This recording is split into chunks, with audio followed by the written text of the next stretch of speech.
गुलाबपुर एक ऐसा गांव था जहां हर सुबह गुलाबों की खुशबू से महक उठता था।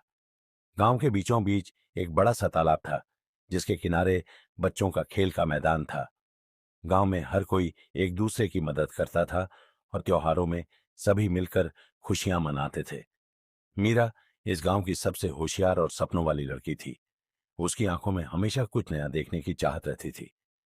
मीरा की दादी मासी अम्बा गांव की सबसे विद्वान और ज्ञानी महिला थीं। मासी अम्बा के पास कई तरह की कहानियां थीं, खासकर परियों और जादुई दुनिया की। हर शाम मीरा और गांव के बच्चे मासी अम्बा के पास बैठकर उनकी कहानियां सुनते थे।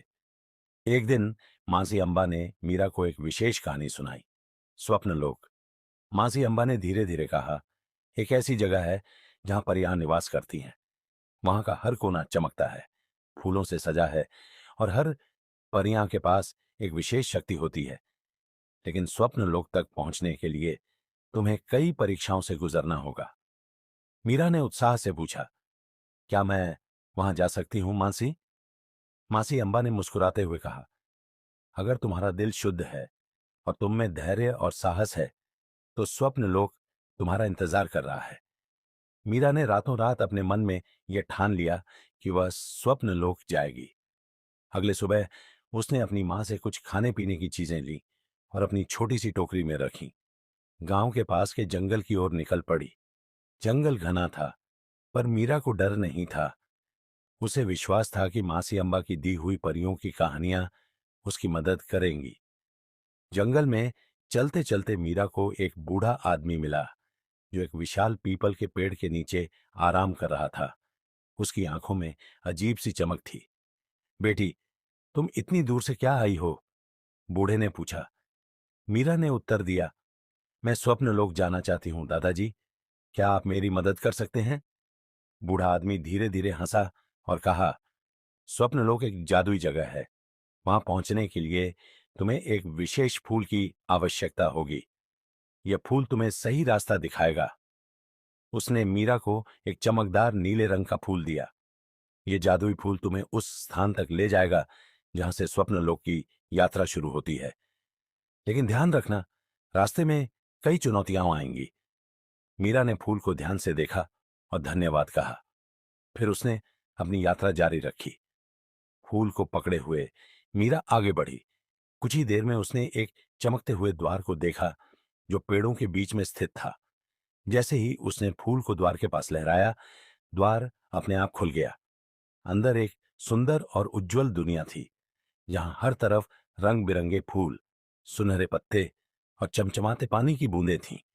मीरा ने ध्यान से आसपास देखा। तभी एक छोटी सी परी उसके सामने प्रकट हुई। परी का नाम नील परी था। नील परी ने मीरा का स्वागत करते हुए कहा, स्वागत है मीरा।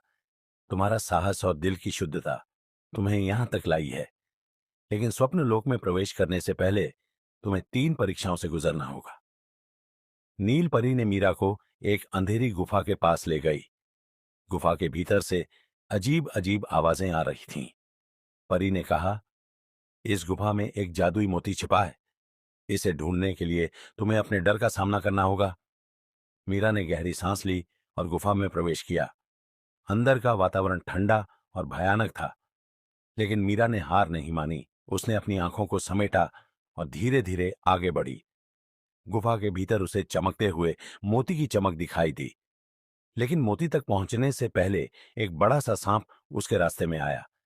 मीरा ने डर के बावजूद सांप से बात की, तुम मुझे रोको मत, मुझे मोती चाहिए। सांप ने उसकी सच्चाई और साहस को महसूस किया और उसने मीरा को रास्ता दिया। मीरा ने मोती को उठाया और बाहर निकल आई।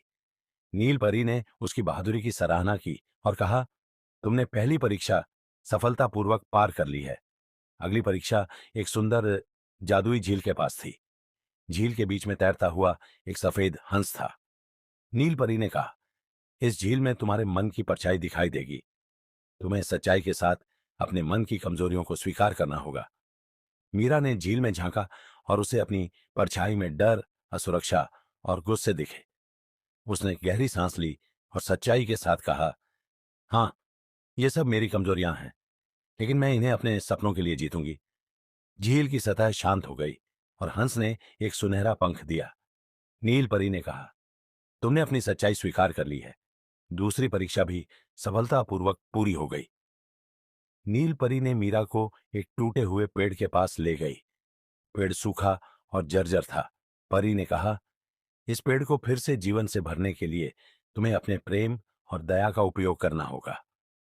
मीरा ने पेड़ के पास जाकर उसे छुआ।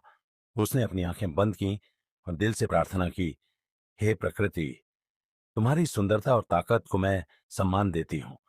कृपया इस पेड़ को जीवन दो। अचानक पेड़ के शाखे हरे भरे हो गए। पत्ते फिर से खिलने लगे और फूल खिलने लगे। पेड़ फिर से जीवंत हो उठा। नील परी ने खुशी से कहा, तुम्हारा प्रेम और दया ने इस पेड़ को फिर से जीवन दिया है। तीसरी परीक्षा भी सफलतापूर्वक पूरी हो गई। तीनों परीक्षाएं पास करने के बाद एक बड़ा सुनहरा द्वार खुला। नील परी ने मीरा को स्वप्न लोक में प्रवेश करने की अनुमति दी। जैसे ही मीरा ने द्वार से प्रवेश किया, उसने देखा कि स्वप्न लोक वास्तव में एक अद्भुत जगह थी। हर तरफ चमकते पेड़, रंग बिरंगे फूल और उड़ती हुई परियां थीं। हवा में मिठास भरी खुशबू थी और हर दिशा से संगीत की मधुर धुनें आ रही थीं। स्वप्नलोक की रानी चमक परी ने मीरा का स्वागत किया। रानी ने मीरा को बताया, तुम्हारे साहस, सच्चाई और प्रेम ने तुम्हें यहां लाया है। स्वप्नलोक की हर परी को तुम्हारे गुण पसंद आए। यहां तुम अपनी इच्छाओं को पूरा कर सकती हो।